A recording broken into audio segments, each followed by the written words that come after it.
തോൽവിയുടെ പ്രധാന ഉത്തരവാദിത്തം മുഖ്യമന്ത്രി പിണറായി വിജയന് കൂടിയാണെങ്കിലും CPM സംസ്ഥാന നേതൃത്വം തന്നെ ആരോപണത്തിന്റെ മുന ആര്യയിലേക്ക് തിരിക്കുന്നു. ആര്യയെ പ്രചാരണത്തിന് ഇറക്കാനും CPM തയ്യാറായിരുന്നില്ല. BJP അധികാരം ഏറ്റെടുത്താലുടൻ തിരുവനന്തപുരം നഗരസഭയിൽ നടന്ന അഴിമതിയിൽ അന്വേഷണം വരും. എല്ലാം ആര്യയുടെ തലയിൽ മാത്രമാകും. EDയുടെ ഓഫീസിൽ നിന്നും ആര്യക്കിനി ഇറങ്ങാൻ സമയം കിട്ടില്ല. സഖാക്കൾ വെട്ടിവാരിയതെല്ലാം കേന്ദ്ര ഫണ്ടാണ്. തദ്ദേശ തെരഞ്ഞെടുപ്പിൽ BJP വിജയിച്ചതിന് പിന്നാലെ മുൻ മേയർ ആര്യ രാജേന്ദ്രനെതിരെ സൈബർ സഖാക്കൾ പൊട്ടിത്തെറിച്ചിറങ്ങിയിരിക്കുകയാണ്. ആര്യയുടെ അഹങ്കാരത്തിന് കിട്ടിയ തിരിച്ചടിയാണിതെന്നും ഇനിയെങ്കിലും പേരിൽ നിന്ന് ആ മേയർ എന്നത് അങ്ങ് മാറ്റിയേക്കൂ എന്നുമാണ് ചിലർ പറയുന്നത്.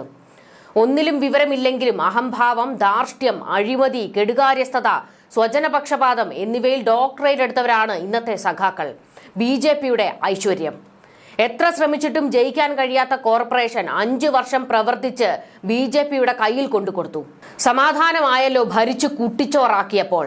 ഇപ്പോൾ BJP അധികാരത്തിൽ കയറിയപ്പോൾ സമാധാനമായില്ലേ എന്നാണ് പലരും കമന്റ് ചെയ്യുന്നത്. അധികാരത്തിൽ തന്നേക്കാൾ താഴ്ന്നവരോടുള്ള പുച്ഛവും മുകളിലുള്ളവരോടുള്ള അതിവിനയവും ഉൾപ്പെടെ കരിയർ ബിൽഡിങ്ങിനുള്ള കോക്കസാക്കി സ്വന്തം ഓഫീസിനെ മാറ്റിയതാണ് തിരിച്ചടിക്ക് കാരണമെന്ന് വഞ്ചിയൂർ മുൻ കൗൺസിലർ ഗായത്രി ബാബുവും മേയർ ആര്യ രാജേന്ദ്രനെതിരെ വലിയ രീതിയിൽ പൊട്ടിത്തെറിച്ചു പറഞ്ഞത്. സംസ്ഥാന ചരിത്രത്തിൽ ആദ്യമായാണ് കോർപ്പറേഷൻ ഭരണത്തിൽ NDA എത്തുന്നത്. 30 വർഷത്തോളം തുടർച്ചയായി ഇടതു കോട്ടയായിരുന്ന തിരുവനന്തപുരം കോർപ്പറേഷനിൽ ശക്തമായ മുന്നേറ്റമാണ് BJP നടത്തിയിരിക്കുന്നത്. സംസ്ഥാനത്താകെ അലയടിച്ച ഭരണവിരുദ്ധ വികാരത്തിൽ ഭരണസിര കേന്ദ്രത്തിലും LDFന് വൻ തിരിച്ചടിയാണ് നേരിട്ടത്. LDFന്റെ പകുതിയോളം സീറ്റുകൾ BJPയും കോൺഗ്രസും പിടിച്ചെടുത്തു. മുഖ്യമന്ത്രി പിണറായി വിജയൻ മുന്നിൽ നിന്ന് നയിച്ച തദ്ദേശ തെരഞ്ഞെടുപ്പിലേറ്റ തിരിച്ചടി വരും ദിവസങ്ങളിൽ LDFനും CPMനും വലിയ രാഷ്ട്രീയ ചർച്ചകൾക്ക് വഴിതെളിക്കും. ചരിത്രത്തിൽ ആദ്യമായാണ് BJPക്ക് കേരളത്തിൽ ഒരു കോർപ്പറേഷൻ ഭരിക്കാനുള്ള കളമൊരുങ്ങിയിരിക്കുന്നത്. 2020 കപ്പിനും ചുണ്ടിനുമിടയിൽ നഷ്ടമായ കോർപ്പറേഷൻ ഭരണത്തിലേക്കാണ് ഇക്കുറി BJP കടന്നു കയറാൻ ഒരുങ്ങിയത്. വോട്ടെണ്ണൽ തുടങ്ങിയ ഘട്ടം മുതൽ LDFുമായി ഒപ്പത്തിനൊപ്പം പോരടിച്ചു നിന്ന NDA പിന്നീട് കുതിച്ചു കയറുകയായിരുന്നു. മുൻ DGP ശ്രീലേഖയെയാണ് BJP മേയർ സ്ഥാനത്തേക്ക് ഉയർത്തിക്കാട്ടിയിരിക്കുന്നത്. 2015ലും 2020ലും BJPക്ക് 35 സീറ്റ് വീതമാണ് ലഭിച്ചത്. 2020ൽ 10 സീറ്റിലേക്ക് ചുരുങ്ങിപ്പോയ UDFും ഇത്തവണ ശക്തമായ തിരിച്ചുവരവാണ് നടത്തിയത്. K മുരളീധരൻ മുന്നിൽ നിന്ന് നയിച്ച് KS ശബരിനാഥിനെ മേയർ സ്ഥാനാർത്ഥിയായി ഉയർത്തിക്കാട്ടിയായിരുന്നു UDFന്റെ വരവ്. അതേസമയം 2010ൽ 51 സീറ്റും 2015ൽ 43 സീറ്റും 2020ൽ 53 സീറ്റും നേടിയ LDF പകുതിയോളം സീറ്റുകൾ നഷ്ടപ്പെട്ട് തകർന്നടിഞ്ഞു. കെട്ടിട നികുതി തട്ടിപ്പാരോപണം, ജോലി നിയമനത്തിനുള്ള കത്ത് വിവാദം, മേയർ ആര്യ രാജേന്ദ്രനും ഭർത്താവ് സച്ചിൻ ദേവ് MLAയും KSRTC ബസ് തടഞ്ഞെന്ന പേരിലുണ്ടായ പ്രശ്നം തുടങ്ങി തുടർച്ചയായി ഉയർന്ന വിവാദങ്ങൾ ഇടത് ഭരണസമിതിയുടെ ശോഭ കെടുത്തിയത് ഭരണസിര കേന്ദ്രത്തിൽ ജനവിധി എതിരാകുന്നതിൽ നിർണായകമായെന്ന് തന്നെ കരുതണം. കേന്ദ്ര ഫണ്ട് വിനിയോഗത്തിലെ തട്ടിപ്പുകൾ ചൂണ്ടിക്കാട്ടി തെരഞ്ഞെടുപ്പിന് തൊട്ടു മുൻപ് BJP സംസ്ഥാന അധ്യക്ഷൻ രാജീവ് ചന്ദ്രശേഖറിന്റെ നേതൃത്വത്തിൽ നടത്തിയ അതിശക്തമായ ക്യാമ്പയിൻ തെരഞ്ഞെടുപ്പിൽ പ്രതിഫലിച്ചുവെന്നും ഫലം സൂചിപ്പിക്കുന്നുണ്ട്. കോർപ്പറേഷൻ ഭരണസമിതിക്കെതിരെ ശക്തമായ സമരങ്ങൾ സംഘടിപ്പിക്കാനും മുഖ്യപ്രതിപക്ഷം എന്ന നിലയിൽ പ്രവർത്തിക്കാനും കഴിഞ്ഞത് BJPക്ക് കരുത്തായി. തെരഞ്ഞെടുപ്പിന് തൊട്ടു മുൻപ് BJP നേതാക്കളായ തിരുമല അനിലും ആനന്ദ് K തമ്പിയും മരിച്ചത് CPM തെരഞ്ഞെടുപ്പ് വിഷയമായി ഉയർത്തിയെങ്കിലും രാജീവ് ചന്ദ്രശേഖർ തന്നെ നേരിട്ട് രംഗത്തിറങ്ങി പ്രശ്നപരിഹാരത്തിന് ശ്രമിച്ചിരുന്നു.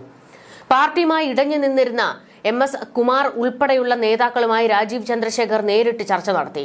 RSSും ശക്തമായി രംഗത്തുണ്ടായിരുന്നു. ആദ്യം തന്നെ സ്ഥാനാർത്ഥികളെ പ്രഖ്യാപിച്ച് എണ്ണയിട്ട യന്ത്രം പോലെ നടത്തിയ പ്രവർത്തനങ്ങളാണ് UDFന് നേട്ടമായത്. തീരദേശ മേഖലയിൽ ഉൾപ്പെടെ വലിയ പിന്തുണയാണ് UDFന് ലഭിച്ചത്. KS ശബരിനാഥ് എന്ന യുവ നേതാവിനെ മേയർ സ്ഥാനാർത്ഥിയായി രംഗത്തിറക്കിയത് UDFന് ഗുണമായി. ഇത് മറ്റ് 2 മുന്നണികളെയും ആദ്യഘട്ടത്തിൽ പ്രതിസന്ധിയിലാക്കിയിരുന്നു. ഇത്തവണ K മുരളീധരനെയാണ് കോർപ്പറേഷൻ തെരഞ്ഞെടുപ്പിന്റെ ചുമതല കോൺഗ്രസ് ഏൽപ്പിച്ചിരുന്നത്. യുവ നേതാക്കളെയും വനിതകളെയും കൂടുതലായി രംഗത്തിറക്കിയുള്ള സ്ഥാനാർത്ഥി പട്ടികയാണ് കോൺഗ്രസ് അവതരിപ്പിച്ചത്. ഇതോടെ ആര്യ രാജേന്ദ്രന്റെ ഭാവി അവതാളത്തിലായി. നിയമസഭാ തെരഞ്ഞെടുപ്പിൽ നേമത്ത് നിന്ന് മത്സരിക്കാമെന്ന പ്രതീക്ഷയിൽ കഴിയുന്ന ആര്യയ്ക്ക് നേമവും കിട്ടില്ലെന്നുറപ്പായി. വിവാദങ്ങളിലും അഴിമതിയിലും അകപ്പെട്ടതാണ് ആര്യയ്ക്ക് വിനയായത്. കഴിഞ്ഞ 5 വർഷത്തെ കോർപ്പറേഷൻ ഭരണം പ്രതീക്ഷയ്ക്ക് വക നൽകുന്നില്ല എന്ന് CPM കരുതുന്നു. നഗരസഭാ ഭരണം നിലനിർത്താൻ കഴിയുമോ എന്ന ഭയത്തിലായിരുന്നു CPM. ആര്യയെ മുന്നിൽ നിർത്തി CPM നേതാക്കൾ വെട്ടിവാരിയെങ്കിലും പാപഭാരം ആര്യയുടെ തലയിൽ മാത്രമായി ഇനി ഒതുങ്ങും. തലസ്ഥാന നഗരത്തെ മാലിന്യ കുഴിയാക്കിയതിന്റെ ഉത്തരവാദിത്തവും ആര്യയ്ക്കായി. സ്മാർട്ട് സിറ്റി പദ്ധതിയിൽ ഉൾപ്പെട്ട തിരുവനന്തപുരത്തിന് കേന്ദ്ര സർക്കാർ നൽകിയ 1500 കോടിയും കട്ടുമുടിച്ചത് CPM നേതാക്കളാണ്. പക്ഷേ ഇനി പഴി വരുന്നതും പണി കിട്ടാൻ പോകുന്നതും ആര്യയ്ക്ക് മാത്രമായിരിക്കും. നേമത്തെ സീറ്റ് തനിക്ക് തന്നെയെന്ന് വലിയ ആശ്വാസത്തിലും ആത്മവിശ്വാസത്തിലും ഒക്കെ ഇരിക്കുകയായിരുന്നു ആര്യ രാജേന്ദ്രൻ. ആനാവൂർ നാഗപ്പൻ ഗ്രൂപ്പും കടകംപള്ളി സുരേന്ദ്രനും V ശിവൻകുട്ടിയും നേതൃത്വം നൽകുന്ന 3 പ്രബല ഗ്രൂപ്പുകൾ വ്യത്യസ്ത പേരുകളിലായി തലസ്ഥാന രംഗത്തുണ്ട്. CPM ജില്ലാ സെക്രട്ടറി ചർച്ചകൾ ഇടവേളയ്ക്ക് ശേഷം വീണ്ടും സജീവമായപ്പോഴാണ് കോർപ്പറേഷനിലെ കത്ത് വിവാദം ഉണ്ടാകുന്നത്. ആനാവൂർ നാഗപ്പന്റെ വിശ്വസ്തനും നഗരസഭയിലെ പാർലമെന്ററി പാർട്ടി നേതാവുമായ DR അനിൽ വാർഡ് കേന്ദ്രീകരിച്ച വാട്സാപ്പ് ഗ്രൂപ്പിലിട്ട മേയറുടെ കത്തായിരുന്നു ആദ്യം പുറത്തുവന്നത്. പ്രതിരോധത്തിലായ ആനാവൂർ കത്തിന്റെ ആധികാരികത തള്ളാതെ മേയറെ പ്രതിക്കൂട്ടിലങ്ങ് നിർത്തി. തൊട്ടുപിന്നാലെ DR അനിലിന്റെ സമാനമായ കത്തും പുറത്തുവന്നു. കരാർ നിയമനത്തിന് പാർട്ടി മുൻഗണനാ ലിസ്റ്റ് ആവശ്യപ്പെട്ട് CPM തിരുവനന്തപുരം ജില്ലാ സെക്രട്ടറി ആയിരുന്ന ആനാവൂർ നാഗപ്പന് ആര്യ രാജേന്ദ്രൻ അയച്ച കത്ത് പുറത്തുവന്നതോടെ വലിയ പൊട്ടിത്തെറി തലസ്ഥാനത്തുണ്ടായി. ആരോഗ്യ മേഖലയിലെ ഒഴിവുള്ള തസ്തികകളുടെ എണ്ണമടക്കം മേയറുടെ ഔദ്യോഗിക ലെറ്റർ പാഡിൽ എഴുതിയ കത്തായിരുന്നു പുറത്തുവന്നത്. ഇത് ചില്ലറയൊന്നുമല്ല ആര്യ രാജേന്ദ്രനെ വെള്ളം കുടിപ്പിച്ചത്. മുൻപ് തിരുവനന്തപുരം കോർപ്പറേഷനിൽ വീട്ടുകരം തട്ടിപ്പിന് പിന്നാലെ തൊഴിൽ നികുതിയും കാണാനില്ല എന്ന വാർത്തയും പുറത്തു വന്നിരുന്നു. തെലങ്കാന കേന്ദ്രമായി കേരളത്തിൽ പ്രവർത്തിക്കുന്ന സ്ഥാപനത്തിന്റെ 20 തൊഴിലാളികളുടെ 20,000-ലേറെ രൂപയാണ് കാണാതായത്. അങ്ങനെ ഒരു പണം കോർപ്പറേഷന് കിട്ടിയിട്ടേ ഇല്ല എന്നായിരുന്നു ഉദ്യോഗസ്ഥരുടെ വിശദീകരണം. പരാതിയെക്കുറിച്ച് അന്വേഷിക്കാൻ ദൃശ്യ മാധ്യമ വാർത്താ സംഘം ജീവനക്കാരുടെ കൂടെ കോർപ്പറേഷൻ ഓഫീസിലേക്ക് പോയെങ്കിലും ഉദ്യോഗസ്ഥർ ഓരോ സ്ഥലത്തേക്ക് പറഞ്ഞു വിട്ടുകൊണ്ടേയിരുന്നു. ആർക്കും കൃത്യമായ ഉത്തരം നൽകാൻ കഴിഞ്ഞില്ല. ഫണ്ട് എവിടെ പോയി എന്നും എന്തിനാണ് ഓൺലൈൻ അടയ്ക്കാൻ പോയതെന്നുമായിരുന്നു ഒരു മുതിർന്ന ഉദ്യോഗസ്ഥന്റെ മറുപടി. ഇതുപോലെ നിരവധി പരാതികൾ തൊഴിൽ നികുതിയായി ബന്ധപ്പെട്ട് കോർപ്പറേഷനിൽ ഉണ്ടെന്നാണ് ജീവനക്കാർ തന്നെ പറയുന്നത്. സോണൽ ഓഫീസിൽ അടയ്ക്കുന്ന കരം ബാങ്കിൽ അടയ്ക്കാതെയാണ് ഉദ്യോഗസ്ഥർ ക്രമക്കേട് നടത്തിയത്.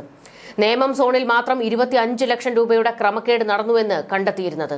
ഇതിൽ സൂപ്രണ്ട് S ശാന്തി അടക്കമുള്ളവരെ സസ്പെൻഡ് ചെയ്തിരുന്നു. 2 സോണിലും നികുതി തട്ടിപ്പിൽ ക്രിമിനൽ കേസെടുത്ത് പോലീസ് അന്വേഷണം ആരംഭിച്ചിട്ടുമുണ്ട്. ആറ്റിപ്ര സോണിൽ 1 ലക്ഷം രൂപയുടെ ക്രമക്കേട് നടന്നുവെന്നാണ് ഇതുവരെയുള്ള വിവരം. അതേസമയം തിരുവനന്തപുരം കോർപ്പറേഷനിൽ വീട്ടുകരം ഒടുക്കി രസീത് കരുതാത്തവർ ബുദ്ധിമുട്ടുകയാണിപ്പോൾ. കൃത്യമായി കരമടയ്ക്കുന്ന പലരുടെയും പണം കോർപ്പറേഷനിൽ രേഖപ്പെടുത്തിയിട്ടില്ല. ഇത്തരം വലിയ പ്രതിസന്ധികളൊക്കെ തന്നെ ആര്യ രാജേന്ദ്രന് നേരെ വലിയ പൊട്ടിത്തെറിയിലേക്ക് കാര്യങ്ങൾ കൊണ്ടെത്തിച്ചു. ആര്യ രാജേന്ദ്രൻ ഒരു ഭരണം നടത്തുമ്പോൾ സമാന്തരമായി കോർപ്പറേഷനിൽ ആര്യയുടെ ശിങ്കിടികളും ഒരു ഭരണം നടത്തി. അവർ വലിയ തോതിലാണ് ഫണ്ട് അവരുടെ അക്കൗണ്ടുകളിലേക്ക് എത്തിച്ചത്.